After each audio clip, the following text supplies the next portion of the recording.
নমস্কার সম্মানীয় দর্শক বন্ধুরা, অ্যাস্ট্রো টার্গেট ইউটিউব চ্যানেলে আপনাদের প্রত্যেককে আন্তরিক শুভেচ্ছা জানাই। বেসিক্যালি এটি ধনু রাশির জাতক ও জাতিকার বার্ষিক রাশিফলের ভিডিও। এই ভিডিওতে আপনারা মুখোমুখি হতে চলেছেন 2025-এর, অর্থাৎ 2025 সাল ধনু রাশির জাতক ও জাতিকার জীবনে কি প্রভাব ফেলতে চলেছে, কেমন কাটতে চলেছে, কতটা ভালো হতে চলেছে বা কতটা খারাপ হতে চলেছে, সবটাই আমি বলবো। আর আমি গ্রহের গোচর ধরে বলবো। ইউটিউবে অনেক ভিডিও আপনি দেখেছেন বা আপনারা দেখেছেন, কিন্তু আমি যেভাবে বুঝাবো আশা করি ইউটিউবে এইভাবে খোলাসা করে বোঝাবে না, উপর বলে দিবে। কিন্তু আমি আপনাদেরকে ডিপলি বোঝানোর চেষ্টা করব, যাতে আপনারা একদম জলের মতো বুঝতে পারেন। তো এই যে বার্ষিক রাশিফলটি আমি শুরু করতে চলেছি, সেটি কিন্তু বেসিক্যালি 4টি প্ল্যানেটকে কেন্দ্র করে এবং এই যে রাশিফলটি করছি সেটি কিন্তু চন্দ্র রাশি ধরে। দুটি জিনিস কিন্তু মাথায় রাখবেন। একটি হচ্ছে এই যে বার্ষিক রাশিফল আমি প্রেজেন্ট করছি সেটি, এবং একটি কথা আমি বলে দিই আপনাদের প্রত্যেককে, সেটি হচ্ছে যারা আমার সাথে পরামর্শ করবো ভাবছেন, তারা স্ক্রিনে দেওয়া হোয়াটসঅ্যাপ বুকিং নাম্বারে যোগাযোগ করতে পারেন। খেয়াল রাখবেন, এটি কিন্তু অনলাইন সার্ভিস এবং এটি ফ্রি সার্ভিস নয়। তো আসুন আমি আপনাদেরকে জানিয়ে দিই ধনু রাশির জাতক ও জাতিকার 2025-এ হিসাব কিভাবে হতে চলেছে। বেসিক্যালি আমি 4টি প্ল্যানেটকে নিয়ে কথা বলবো। এক হচ্ছে শনির ঢাইয়া লাগছে এই বছর, তো ভয় পাওয়ার বিষয় নেই। 30শে মার্চ 2025 শনির ঢাইয়া লাগছে, 2.5 বছর ধরে চলবে।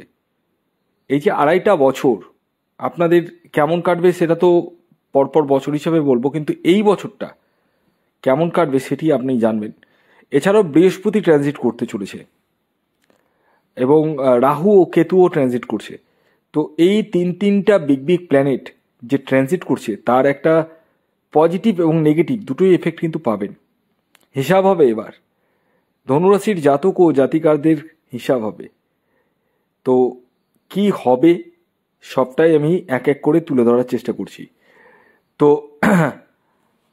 আপনাদের যে স্টার্টিংয়ে আমি যেটি বলবো সেটি হচ্ছে এই যে 2025-এ জানুয়ারি মাসের গ্রহের গোচর কীরকম থাকছে সেটা আগে বলবো।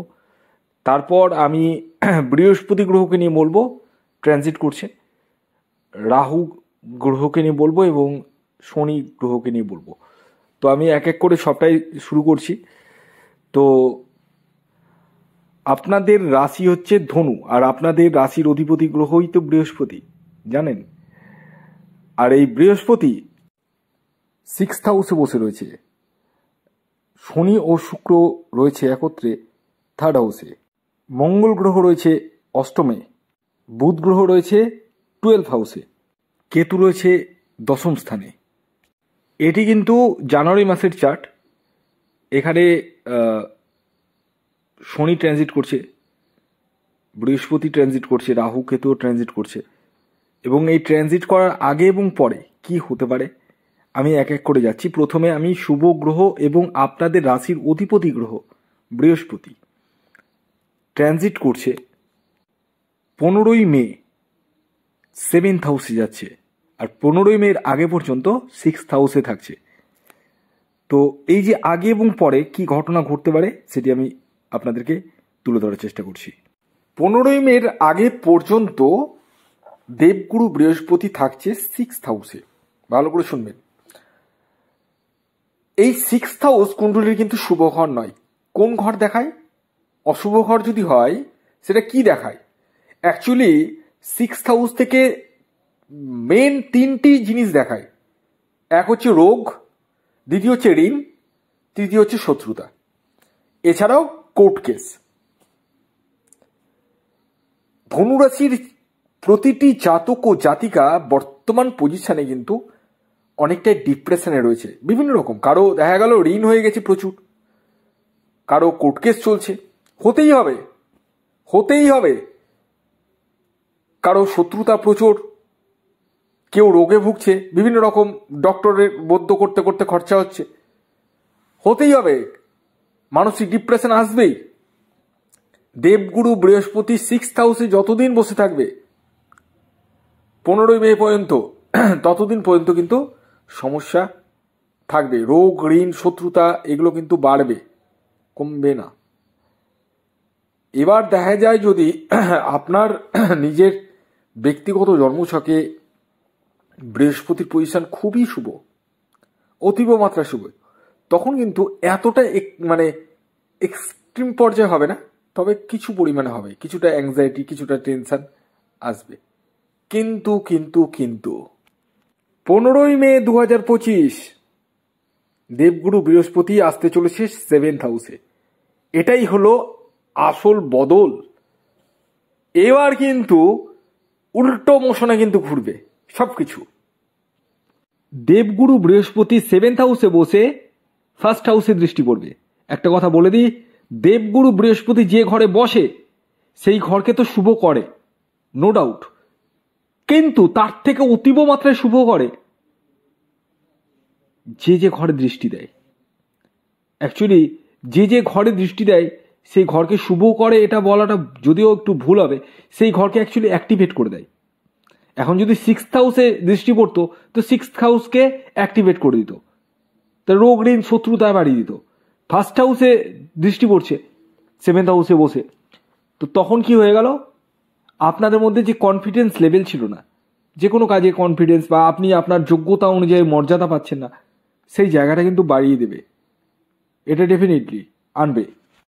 এছাড়াও মানে যাদের রোগ, ঋণ, শত্রুতা ছিল 6th হাউসে যতদিন বসছিল বা বসে আছে এখনো পর্যন্ত, তো 15ই মের পরবর্তী সময়ে সেই জায়গা থেকে কিন্তু আপনারা এগিয়ে যাবেন, সেগুলো কিন্তু পিছনে থেকে যাবে ডেফিনেটলি। এবং পাশাপাশি আপনাদের দাম্পত্য জীবনের সুখ আসবে এবং দূরযাত্রা, দূর ভ্রমণ হওয়ার সম্ভাবনা রয়েছে। পার্টনারশিপ বিজনেস কোনো করতে পারেন বা আপনি নিজেও কোনো বিজনেস স্টার্ট আপ করতে পারেন, সেই জায়গাটাও কিন্তু দেখতে পাওয়া যাচ্ছে।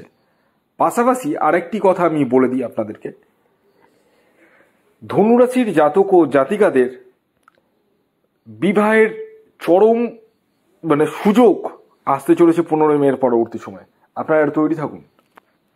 এছাড়াও আপনাদের 3rd হাউসেও দৃষ্টি পড়ছে, দেবগুরু বৃহস্পতির দৃষ্টি 3rd হাউসে পড়ছে। এতে অনলাইন যে কোনো কিছু উপরে পারচেসিং বলুন, নিজের বিজনেসকে অনলাইনে নিয়ে যাওয়া বলুন, সেই জায়গাটাও কিন্তু এনে দিতে চলেছে। ওভারঅল বৃহস্পতির ট্রানজিটের পরে অনেকটাই শুভ। এবার আছি শনিদেব। 30শে মার্চ 2025 শনি কিন্তু 3rd হাউস থেকে 4th হাউসে ট্রানজিট করছে, আর আপনাদের শুরু হতে চলেছে ঢাইয়া, শনির ঢাইয়া, দীর্ঘ 2.5 বছর ধরে থাকবে।